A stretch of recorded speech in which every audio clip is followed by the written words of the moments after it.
Qu'est-ce qui se cache derrière les bruits de guerre contre l'Iran ?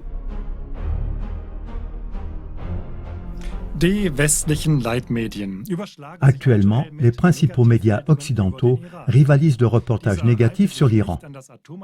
L'Iran ne respecterait pas l'accord nucléaire et serait généralement un fauteur de troubles dans la région du Proche et du Moyen-Orient. Les États-Unis, conjointement avec Israël et d'autres nations sur le terrain, envisagent une frappe militaire contre l'Iran comme une bonne option. Mais stop!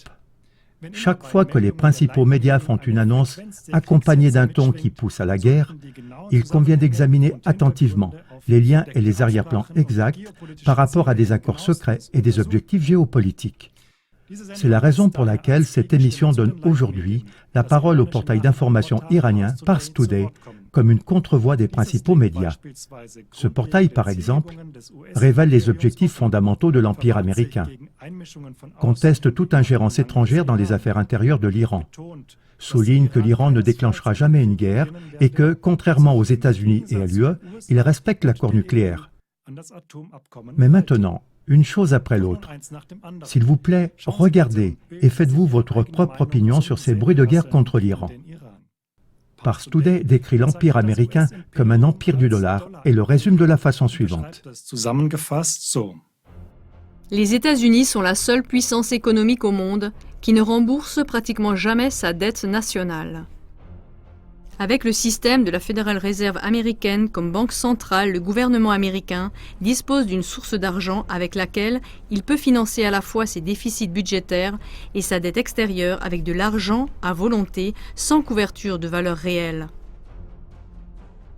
Entre 2000 et 2018, la dette extérieure des États-Unis est passée de 5 628,7 milliards de dollars à près de 21 500 milliards de dollars. Cependant, alors que ce capital a été généré en termes réels par le reste du monde, les États-Unis se sont limités à imprimer de nouveaux billets.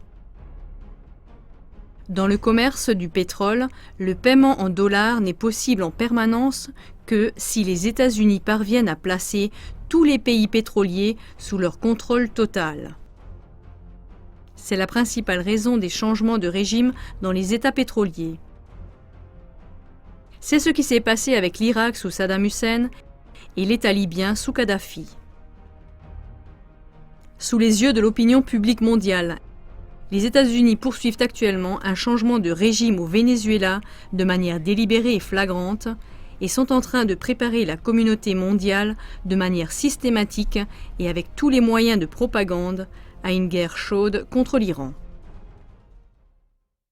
Mais selon Abdul Rahim Moussaoui, général de division de l'armée iranienne, aucune grande puissance n'est autorisée à attaquer l'Iran. Et Moussaoui dit pourquoi. La République islamique d'Iran a assuré à maintes reprises qu'elle ne veut la guerre avec aucun pays. L'Iran ne déclenchera jamais une guerre, mais il sait très bien comment se défendre.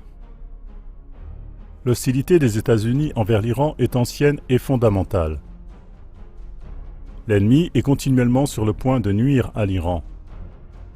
C'est pourquoi le renforcement de la résistance des citoyens et de la fermeté générale contre les désirs expansionnistes de domination de l'ennemi est d'une importance stratégique. Il y a environ un an, les Iraniens sont descendus dans la rue dans certaines villes pour exprimer leur protestation contre les hausses de prix provoquées par les sanctions contre l'Iran et le faible contrôle du gouvernement.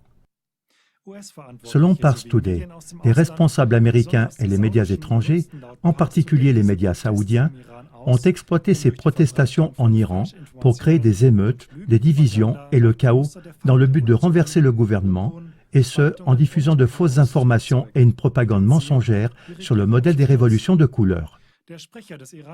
Bahram Ghasemi, porte-parole du ministère iranien des Affaires étrangères, a commenté l'ingérence des responsables américains dans les affaires intérieures du pays.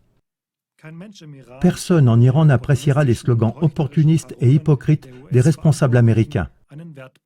Lors d'une réunion du cabinet, le président iranien Hassan Rouhani a attiré l'attention sur certaines protestations dans différentes régions d'Iran et a déclaré Conformément à la Constitution et aux droits fondamentaux, le peuple iranien peut exprimer ses critiques et ses protestations. Mais il ne doit pas se créer une atmosphère dans laquelle les amis de la révolution islamique et les citoyens s'inquiètent pour leur vie ou leur sécurité. Le gouvernement ne tolérerait donc aucun rassemblement qui détruirait les biens publics, mettrait en danger l'ordre social ou provoquerait des troubles dans la société, comme cela s'est produit dans certains de ces rassemblements, par l'action d'éléments opportunistes et chaotiques sous contrôle américain, les transformant en violence. La pitié de Trump pour le peuple iranien prétendument opprimé est totalement inappropriée. Mais passons maintenant à l'accord international sur le nucléaire. Le 8 mai 2018, le président américain Donald Trump a qualifié l'accord d'infructueux et a lancé à plusieurs reprises des accusations non fondées contre l'Iran. Il a ensuite annoncé le retrait des États-Unis du plan d'action global conjoint des pays du G5+1 avec l'Iran. Durant la deuxième semaine de juillet 2019, le ministre iranien des Affaires étrangères, Mohammad Javad Zarif, a pour sa part demandé des entretiens avec la Chine, la Russie, la Belgique, la France, l'Allemagne et le Royaume-Uni pour trouver des accords, et de même avec la représentante extérieure de l'UE, Federica Mogherini, sur le plan d'action global conjoint des pays du G5+1.